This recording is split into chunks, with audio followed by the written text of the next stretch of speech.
leap, some praise, some give, some show mercy and kindness.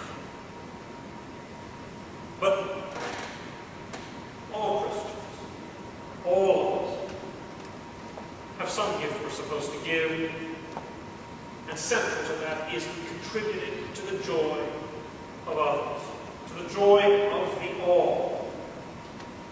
Each of us feeling part of the other, each serving in their own way with their own gifts, as agents, as actors serving God's love. This image of the Apostle Paul is central. He presents it here in Romans, but he also dedicates 2 entire chapters, 1 Corinthians 12 and 13, to this whole image of a body moved, empowered, filled with the love that is God's Spirit. That's one way Paul talks about bodies. But before we reach Romans 12, 4 through 8, the apostle makes another statement about the body. He suggests that we need to present ourselves, our bodies, as living sacrifices, giving ourselves over to the reason for which God created us. He says we should have minds that are transformed. He says that the purpose of our lives, the reason we exist, is not something that comes from the patterns of life in this world. That's not it. The purpose of our lives should come from the meaning given by the love that is the Holy Spirit of the living God. And this doesn't happen just here in the book of Romans. Throughout Romans, this is a central point that Paul makes. He makes constant reference to the battle within us, between the Spirit of God, between that Spirit that is love, and that desire we have, that other motivation to conform ourselves to the world around us. In fact, Paul dedicates an entire chapter that precedes this, all of Romans chapter 8, to explain this battle between the Spirit that is life and the flesh, which is death. That's all well and good. But how does this struggle play out as we individually, as we personally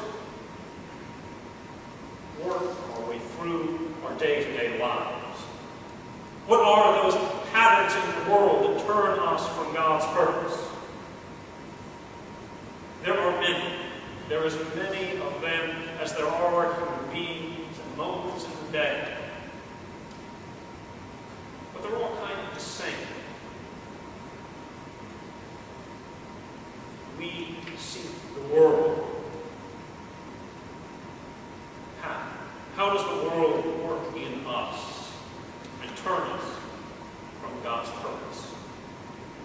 Most familiar to most of us in this nation is that pattern of consumption, where we allow ourselves to look at everything outside of us as an object to be possessed or devoured.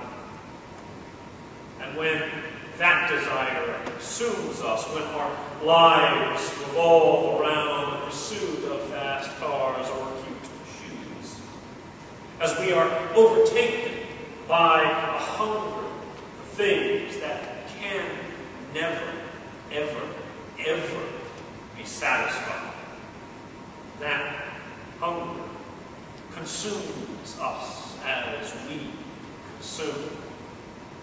That desire to consume is also in its own way a desire for power, a desire to control creation, possess creation.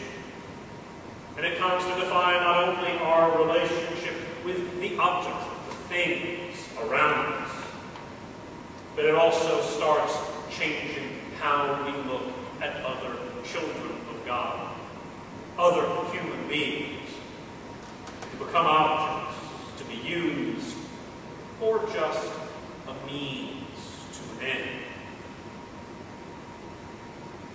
When we let our lives be ruled by the desire for power, for consumption, we might think that we are living large and in charge.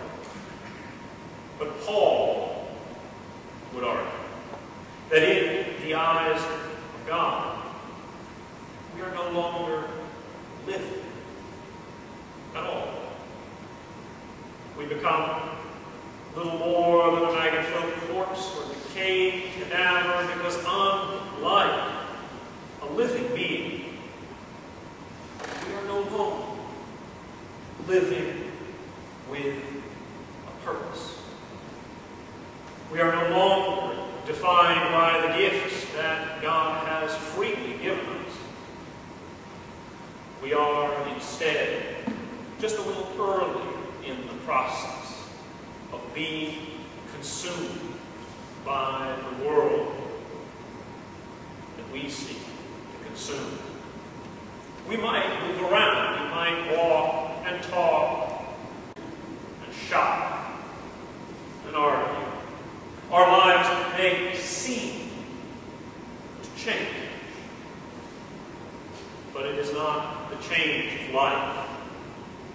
For all intents and purposes, we are already dead. So look at this thing that you call your life. Every day of that life brings something new. Every day brings change to it. But you have to ask, as the days, the weeks, the months, and the years pass, is what kind of change is it? Are you transforming in your mind? Are you growing?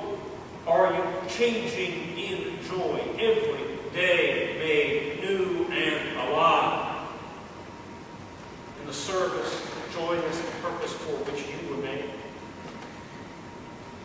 Or is that change just because you are decaying away, gradually devoured, gradually consumed? Ask that.